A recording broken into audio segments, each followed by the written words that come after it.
추미애 당선인의 메시지가 화제입니다. 아마도 오늘 민정수석 인사에 대한 평가 같습니다. 추 당선인은 오늘 페북을 통해 산산조각은 6년 전 윤석열 검찰총장 징계 직후 장관직에서 물러나게 되었을 때 내게 큰 위로를 준 시였다. 어제 시인께서 이 시를 다시 직접 낭송하실 때 한 깨달음의 경지에서 우러나오는 시로구나 라는 느낌이었다. 자고 나서 오늘 오전 뉴스를 보고 허탈함이 밀려오는데 다시 시인의 시를 꺼내보며 나 자신을 달래본다. 산산조각이 나면 산산조각을 얻을 수 있지. 산산조각이 나면 산산조각으로 살아갈 수 있지. 라는 말씀을 하셨습니다. 네, 역시 민주진영의 큰 어른입니다. 오늘 뉴스는 사실 민정수석 말고는 없었습니다. 아마 이 부분을 직격하신 것으로 확신하는데 검찰개혁 정말 우려가 됩니다. 관련해 정성호가 또 대형 사고를 친 상황입니다. 주말 커뮤니티에서 화제가 된 분석 보시고 이어가 보겠습니다.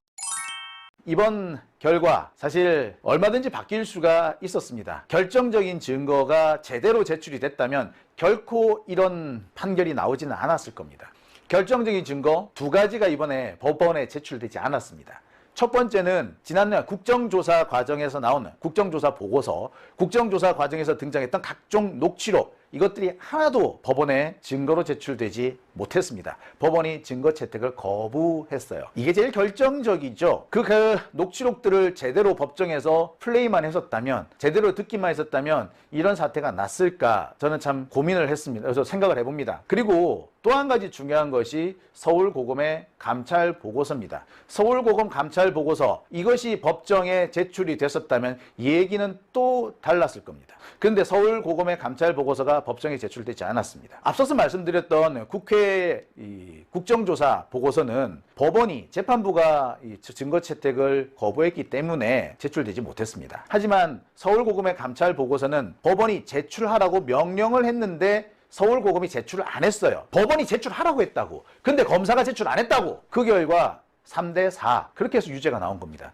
배심원 3은 무죄, 4는 유죄가 된 거예요. 한 명이 왔다 갔다 한 거야. 그런데 이게 있었다면 그런 결과 안 나왔을 거예요. 야, 도대체 그럼 서울고검 감찰 보고서 왜 안 냈느냐? 여기에서 중요한 문제가 생깁니다. 서울고검 바로 위는 대검이에요. 근데 대검에 현재 검찰총장이 없죠. 검찰총장 직무대행이 있어요. 대검차장. 근데 대검차장하고요, 서울고검장하고요 동급이에요. 따라서 대검차장이 서울고검장을 지휘하기가 어렵습니다. 그럼 결국 누가 해야 돼? 법무부 장관이 하면 되는 거였어. 아니, 딴 거 아니야. 법원이 제출하라고 했어. 그럼 제출하라고 지시를 하면 그만이잖아. 근데 그 지시가 끝까지 이행되지 않았습니다. 정성호 장관의 책임을 묻지 않을 수가 없는 거예요. 감찰 보고서 이런 것까지 제출해라 마라 대통령이 지시할 그런 상황은 아니에요. 이런 건 장관이 결론을 빨리 내려주면 그만인 겁니다. 아니, 감찰 보고서 법정에 내는 거 이게 뭐 어려워요? 그래서 제가 정성호 장관의 책임을 물을 수밖에 없다고 합니다. 서울고검의 감찰 보고서, 그게 있었다면 과연 이런 결과가 나왔을까라는 생각해 봅니다. 네, 너무 아쉽습니다. 권력을 쥐고 있는데도 이런